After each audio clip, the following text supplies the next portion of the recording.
Now let's go to your control center and log in as Anna.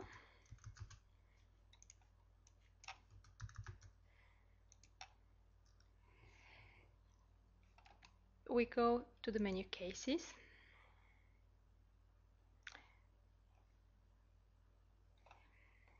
And Anna is able to create new cases, but before we do that, we need to upload the specification.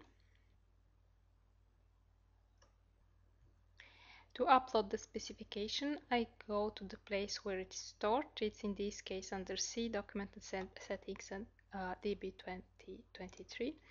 And we call our specification first YAWL specification. So we open it and then we upload the file. The file is then uploaded and we can see that it's the fourth version. We see the description, which is double check example, and we can select it and launch a case. Let's launch two cases and run one case through the process which will be positive and one which will result in rejection.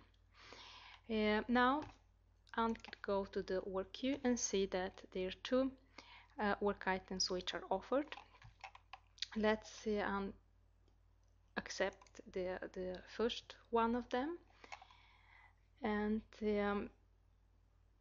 then she can see that in her allocated list she got registered inquiry.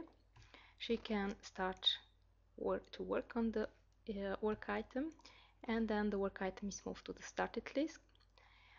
Then she can view and edit it, and this is the first task, which is register inquiry, and the customer name needs to be entered. So let's say that we enter Petya as a customer and complete the task. Then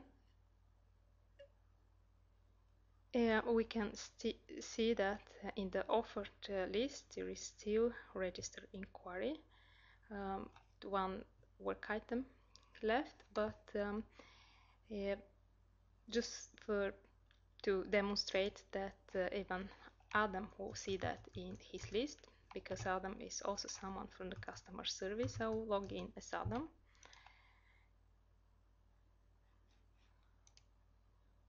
And then we can see that even Adam can see register inquiry in his list, and he can accept and start to work on that work item. The work item becomes an activity and appears in the started list, and Adam can again work on the item, which means that he needs to enter a customer name. Let's say that we have the customer Peter, and we complete the case for him. And now Adam will not be able to see anything in the work item list. This is because the cases have now been progressed to the next task, which are check 1 and check 2. So let's log in as for instance, specialist A, someone who has the role specialist A.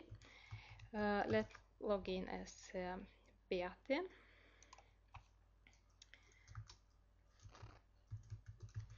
And I had my user specified with a little letter.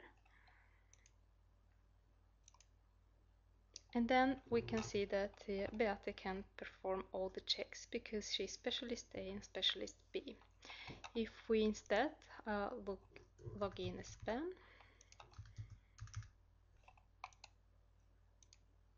we'll see that because of the fact that Ben is only specialist 1, we can only see specialist A, he can only see some of the checks that can be performed, and these are checks A.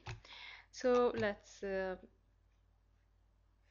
then accept and start one of the checks, and it will appear in his case, and then he have a look at it, and we can see that the case is for Peter, and 3 values appear as a possible values for the check 1, Let's say that Peter gets an OK, and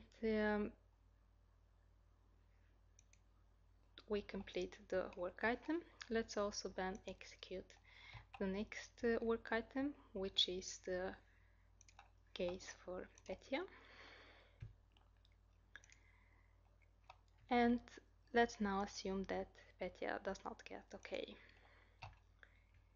Then we'll complete the work item, and check 1 has been executed. So we can log out and try to log in as Beate. Again, and I misspelled. So Beate was with a little b. Yeah, and now we can see that Beate will only be able to execute check for one of the cases. She will accept that and start executing the case. Then she can see that it is the check for Peter, and let's say that she assigns the value OK to the check. And now let's log in as Anna again, and we can see that Anna will be able to send a rejection to customer and send approval to customer, because the first check was negative, the second check was not needed to be executed. So let's execute that rejection, and we can see that Petya's got on check 1 not OK, while check 2 was not checked at all value. And the rejection was sent in this way to the customer. Now we go to the offered list again and can see that sent approval to customer for the second case appears here. Then we accept and start it, and view it, and it is the result for Peter. Because it's positive, it doesn't need to show the results from every check, which basically means that they both are positive. The case can be completed. Now if we log in as administrator and have a look at administrator queue, we'll see that no work items appear here.